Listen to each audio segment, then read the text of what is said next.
Welcome back to Franklin Covey's twice weekly podcast on leadership with Scott Miller. I'm your host each week on Tuesdays and Fridays, where Franklin Covey shines its spotlight onto thought leaders that have a common approach to life as we do, who have a common mission to make you a better leader, formally or informally. Our firm, Franklin Covey, is the most trusted leadership firm in the world, founded in part by Dr. Stephen R. Covey. You, of course, know him as the author of the seminal book, The 7 Habits of Highly Effective People. And now we help organizations and people everywhere around the world discover greatness inside themselves and, like I said, become great leaders. Each week, we have conversations with remarkable thought leaders, academics, best-selling authors, business titans, entrepreneurs, people from all walks of life. Today, our guest is a family friend. He is an icon here where Franklin Covey is headquartered in Utah. He is a well-known coach, author, and consultant. His name is Allan Fine, and his best-selling book is titled, You Already Know How to Be Great, A Simple Way to Remove Interference and Unlock Your Greatest Potential. Excited to hear what the interferences are in our life that we need to remove, because I could certainly use that. Allan Fine, welcome to On Leadership. Hi, glad to be here. Allan, so we'll talk about the book, how to be great, how to remove interferences, all those things in a couple of minutes. But for those people who may not have read your book or be familiar with you or your firm, would you take a few minutes and reorient us to where you've dedicated your life, what your passion and expertise is, and then we'll kind of dive into some of the concepts of your book. So it started for me as a teenager. I played a lot of tennis, and I went to college to study optometry, and I was teaching tennis to help pay my way through. And I did so much of that, I got thrown out of college for teaching too much tennis. So that's how my career began as a tennis coach. And I got fascinated in why some people find it easier to learn the game than others, and some people perform better under pressure than others. And so I started to look into sports psychology as a layman and was fascinated by what I was learning, but didn't find a lot of practical application. And the door was open for me in what to do with what I'd been learning when I ran into a book called The Inner Game of Tennis by Timothy Galway. And it was the first really practical application of the things I'd been learning in sports psychology. And as I applied some of the things now that I knew how to apply them, as I began to use them, there were some significant breakthroughs in some of my students. And it led me to work with some of our Davis Cup team in Great Britain. It led me to work in lots of different sports, particularly golf, to work with musicians and in education. And some of the executives I would try to help with their tennis and golf said, I think this would apply in my organization. And that's how I ended up working with executives, coaching executives, and training leaders and managers how to do coaching. Allan, the premise of your book, one of the premises, is that the biggest obstacle in performance isn't knowing what to do, it's not doing what we know. Yeah. Riff on that, because at first blush that seems really simple, but obviously, to quote Voltaire, common knowledge isn't common practice. To quote a friend of yours, Stephen Covey, who wrote your foreword, to know but not to do is not to know. I think that actually was from Goethe, but he gets credit for a lot of things. Riff on that concept. If knowledge was all we needed for high performance, we'd all be able to read the book, we'd all be world champions. And that's obviously not true. There have to be some other things that we have to do in order to perform at our best. And those other things, to me, there's 3 other things. I call them faith, fire, and focus. And faith is what you believe about yourself as a performer and what you believe about others as a leader or as a coach. Fire is all about your energy and motivation and willingness to go the extra mile. And focus is all about what we pay attention to. And all four, so knowledge, faith, fire, and focus, they're all critical to performance, but focus seems to be the one that drives everything else. If you want to impact beliefs, you have to change what you pay attention to. If you want to impact fire, you have to change what you pay attention to. You usually have to shift the belief. And if you want to make more use of knowledge, you have to focus on something different. And I think it's perfectly illustrated in the sports world, where you can have, let's say you have a professional golfer who we know is very, very capable playing at the highest level, and on a given day, hits the ball in the water. And it's not like they don't know how to hit the ball onto the green, but they get this thing that I call interference, mental interference. And when they get distracted, when they're busy listening to the voice in their head, the internal dialogue that'll say for a golfer things like "don't go in the water," then they're not focused on what's critical to executing the task. Allan, I want to talk about the first of those, faith, fire, and focus. Let's go deeper on faith, the belief in yourself. You know, there are a lot of us in the world that have a burning desire to break out, to influence, to earn more money, to be more successful, to have freedom and provide for our families. And I think in many organizational cultures, in many religious communities, in many communities and states, the predominant view is, well, that's grandstanding, or you're too self-promotional. And it seems to me there's a bit of a chasm, not a fine line, but a chasm even between having faith in yourself in 2024, which requires you to have a newsletter, to have a website, to have social media, to give keynotes, whatever it is, right? Everyone's a thought leader now. What advice would you give to people who may be living in a culture, professionally or personally, where faith in yourself appears to be that you're self-promotional or you're grandstanding or you're trying to rise up and be self-serving, when in fact that might need to be, here's a good example. No one faults the number one tennis player for having great faith in themselves, but a lot of people get criticized for being a rising vice president who may want to, appropriately talk about what it is they've done with their team, but also themselves. What coaching would you give on someone who's finding themselves in that scenario? I think there's two different things. I think there's faith in yourself is your belief in your ability to learn and perform. I think what you're describing is in a context of ambition, of wanting to be out there and promote yourself. And I think that's very different to belief in our own abilities. But faith in yourself isn't enough to always pursue your goals. You have to also act on that faith and make sure that others see it as well. There is, in this case, maybe a fine line between making sure those who can help you notice your success and just sitting back hoping that other people will promote you. There's a fine line there, is there not? Yeah, yes, there is. And the bottom line for me is you have faith, fire, and focus, and then you've got to look in the context of what's the goal. And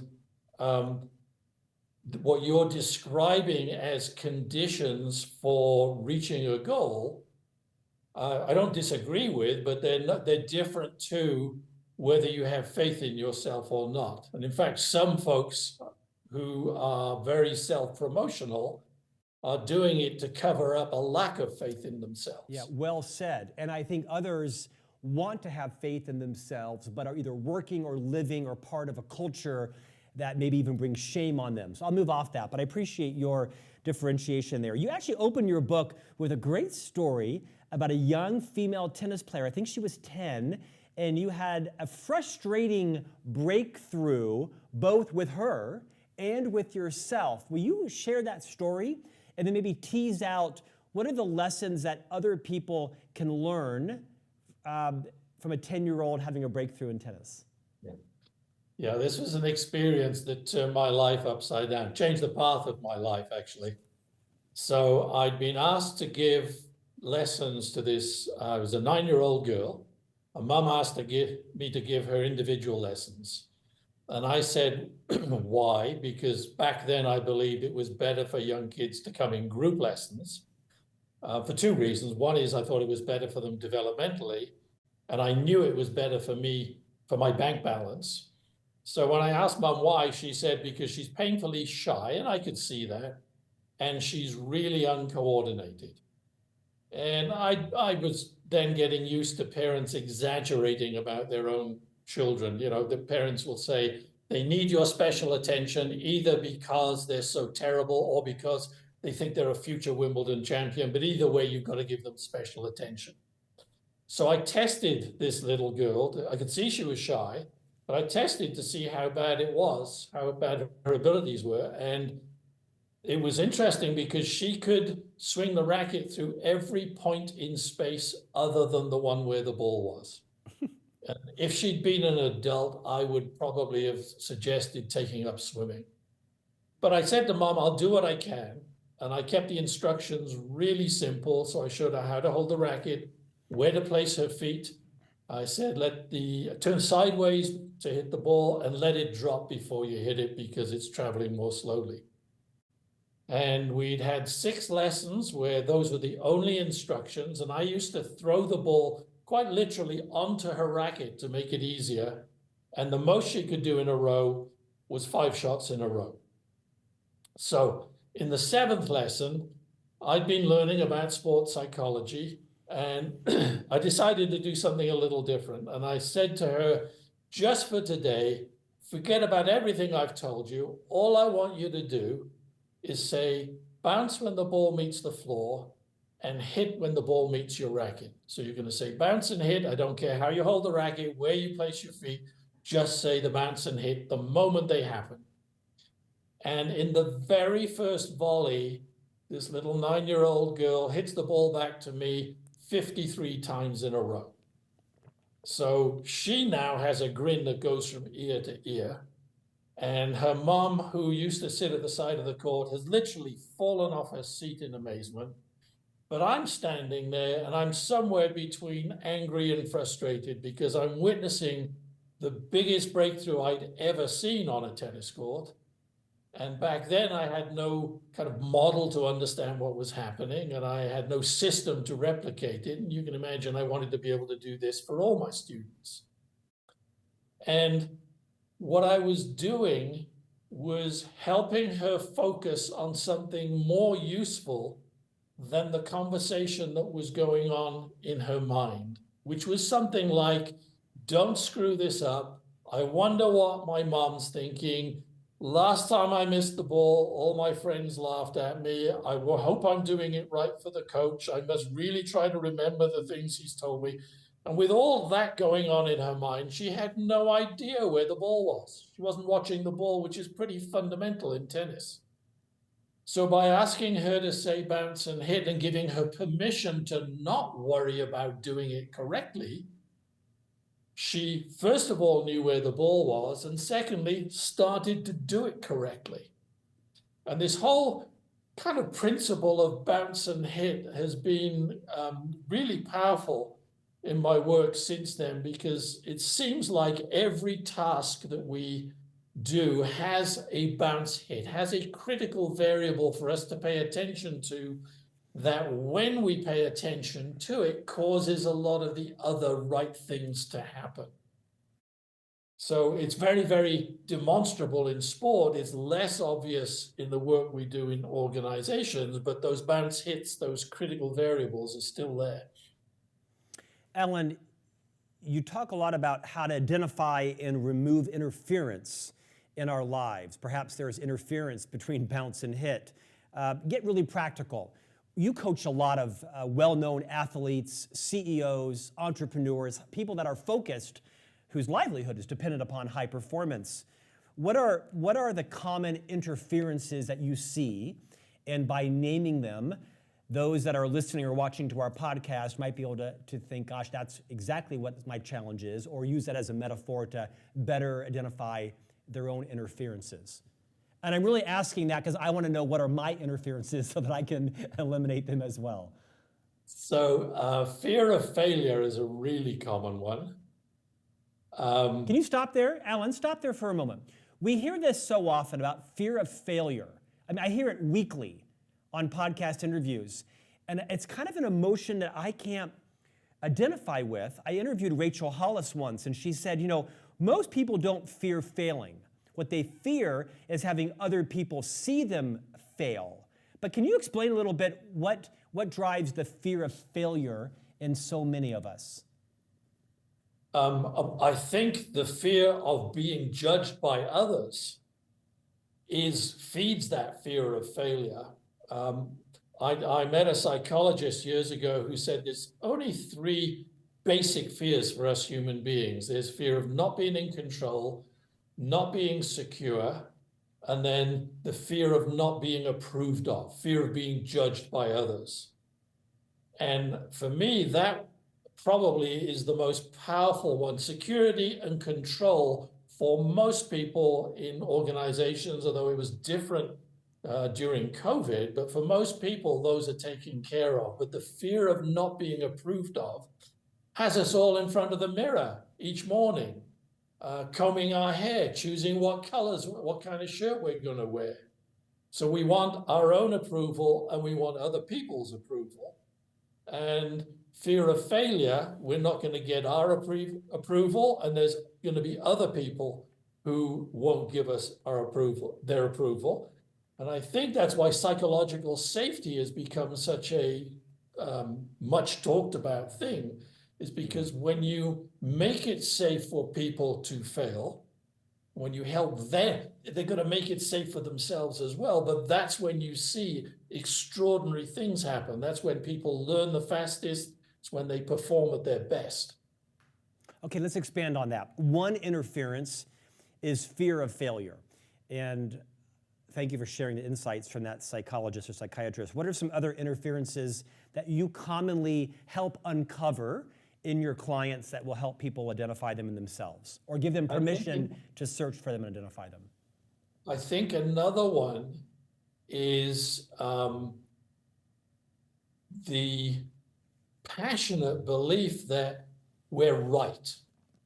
I think our egos get invested in being right sometimes, and in conversations, it makes it really difficult to truly hear what somebody else is saying.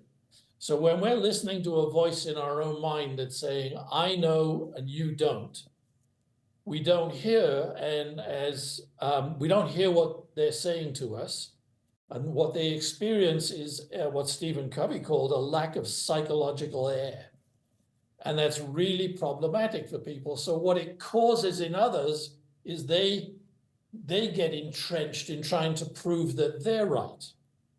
And of course, you've got that mechanism that goes on then, which is the more I believe I'm right, I'm saying you're wrong, which means your ego fights back, trying to prove you're not wrong, and then does that by trying to assert that you're right, which makes me wrong. And then I have to fight back, and the whole thing escalates, at its least, we start getting overly assertive, we can get loud with each other. And perhaps, when we look around the world, people end up killing each other in the name of being right. So I think that's a really strong mechanism, and it really makes it hard for people to feel understood and to feel psychologically safe. Allan, this was a major learning for me late in my leadership career. Of the many wise things Dr. Covey said, of course, a friend of yours and a friend of mine, was understanding as a leader, or for that matter, as an individual contributor, when you enter a meeting, a project, a collaboration, any kind of relationship, is your intent to be right or do what's right? Do what's right for the culture, for the client, for your stakeholders, for the survival of the organization, for your team. And I'm quite comfortable. By the way, I don't fear failure in front of other people, because I have a whole string of that. That's given a lot of permission for me to be courageous. But I do think for most of my career, I was fixated on being right, probably because I craved approval, I feared not being valued, whatever that epigenic thing going on in my life was. But I do think it injured a lot of my trajectory, was my sort of sometimes insolent need to be right. I'll tell you, in a vulnerable moment, I reported to the CEO of Franklin Covey for 10 years. Bob Whitman is now our chairman. And Bob was not abundant with advice. His leadership style was sort of telepathic to, hope you rose to the occasion, to the standard that he wanted for you. Bob has lots of great talents. And one time, after an especially intense leadership meeting, Bob recused himself from his office and passed me by and said very graciously, "Scott, you make too many declarative statements." And he went to use the restroom, which was probably his cooling off period as to not eviscerate me. Thank you, Bob, for your graciousness. Scott, you make too many declarative statements. And I think that's true. And it's probably rooted in either my lack of self-confidence or my overconfidence, or perhaps just simply in my fear of wanting to look smart in the eyes of others, and therefore I entered most situations wanting to be right. I think that's not unique to me, is it? Oh, not a bit. I think we all want to be right. I think it's our ego that gets caught up in that. And it's not, it's just dysfunctional when it gets out of control. And I think it breaks down communication. It gets in the way of relationships. And you see it in people's personal lives when couples start arguing, and sometimes they're in violent agreement, but they're so busy being right, they can't understand each other. It's very true, as evidenced by the thickness of my human resource file at Franklin Covey. I have learned from you and from Stephen Covey that one of the tactics that I employ is whenever I'm entering a situation, a team meeting, a Zoom call, a client conversation, a lunch, I will now ask myself, so what is my intent? Is my intent to look smart? Is my intent to be right? Is my intent to do what's right? Do I even know yet what right looks like? Have I listened enough? It's been an epiphany for me, both from Dr. Covey and from our content and listening to you as well. I want to pivot to the vast knowledge you have from what is arguably one of the nation's largest networks. I mean, the people that you work with are well-known leaders, entrepreneurs, athletes. What are some of the commonalities, Allan, that you see in, quote, very successful people, however it is they define success? They've achieved what they set out to achieve. What are maybe 2 or 3, not outliers, but commonalities you see in people that anybody could adopt if they just had the right, skill set, tool set, and mindset? So I'd go back to the components of high performance that I described earlier. I think one trait of high-level performers in any activity is they control what they focus on, and they do it better than anybody else. And again, sport demonstrates that so visibly, because at the highest levels in sport, technically, they're all as good as each other. And what separates out the consistent winners is their ability to control what they focus on. And when they lose that control, when an athlete loses that control, you see it in their posture. Their head goes down. Yep. If you're close enough to them, you can see their breathing rate changes. And I think that's been true in every activity I've worked in. The control of what we pay attention to, rather than listening to the commentary in our mind, the internal dialogue, psychologists call it. They keep their attention on the critical variables, what would you call it in the 4 disciplines, the wildly important goals. They may not believe in their ability to win a given event or to come out with what they want of a given conversation, but they believe in their ability to learn. I've come to believe that's the most powerful faculty we have as human beings, is that ability to learn. I think Carol Dweck speaks to it very elegantly when she talks about a growth mindset. And the third component is they have the energy to stay in the game even when it's tough, because there's always periods when it's tough. It's helpful to be reminded of that. You are the founder of Inside Out Development, It's a firm that is adjacent to Franklin Covey in the performance improvement space. Talk a little bit about what it means to approach your own performance from the inside out versus the outside in, which is probably where most of us start and stay, outside in versus inside out. Riff on that. So what I call an outside in approach, it's how not only was I trained that way as a tennis coach, I think we're all raised and educated and trained to believe that in order to do better, I need to gather some knowledge. I need an expert to tell me what I need to do in order to do better. And it's not that, by the way, that knowledge isn't helpful, but I think we said earlier that if knowledge was the only thing you needed, then we'd all read whatever book we wanted and we'd all be world champions at it. The inside out approach comes at it from the notion that performance equals our capacity minus this mental interference thing. So what we're trying to do with an inside out approach is remove that which stops people from learning what they want to learn or doing what they're already capable of doing. And it was that kind of switch for me that quite literally changed the path of my life. I thought I would be teaching tennis for 40 years. And this gave me the opportunity and the ability to help people really, no matter what their arena of performance, to help them make the most of the talent that they have.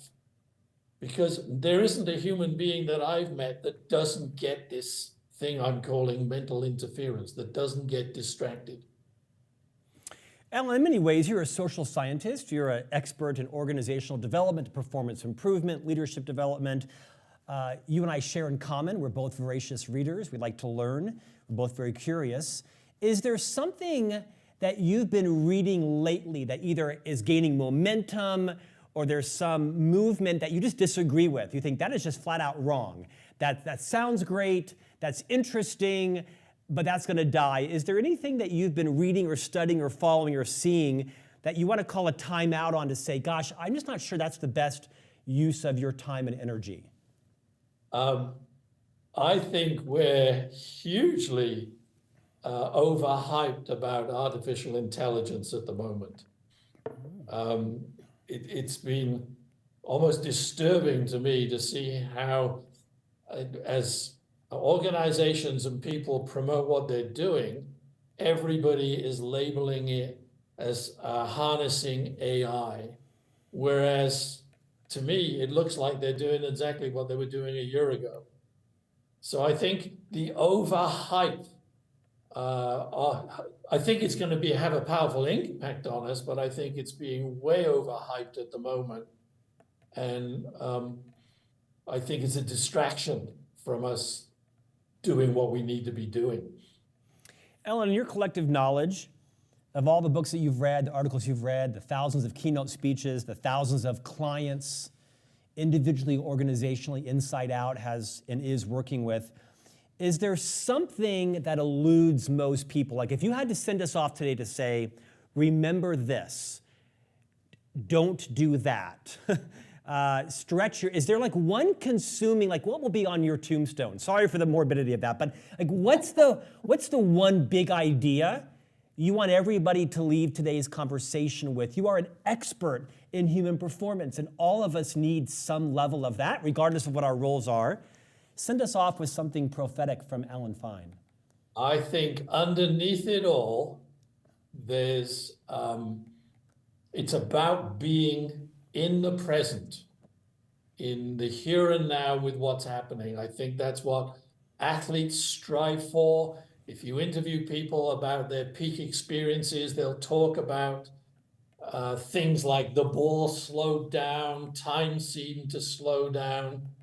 And I think what takes us out of being present, which by the way is what our babies are born into. They're really present. That's why they learn so quickly until their internal dialogue gets activated and they learn to judge themselves.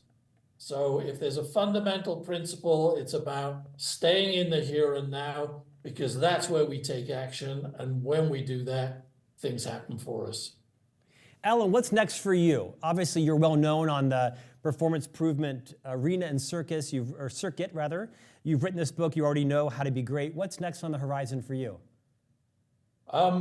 You know, I'm old enough now to where people ask me when I'm going to retire. My answer is always, I can't imagine retiring, because I've had a career that allows me to do what most people think they're going to do when they retire, which is be in service of people. So I love the notion of coaching. I'm still learning. I'm still fascinated by what else we can do to help free people up. And I'll just continue doing that until I can't. Well, plus you have a daughter getting married, so you probably have to keep working to fund for that as well, as father of the bride. So, Allan Fine, founder of Inside Out Development and author of You Already Know How to Be Great, a simple way to remove interference and unlock your greatest potential. Thanks for joining us today. It's been a pleasure. And we'll see you back here next week for a new conversation on leadership.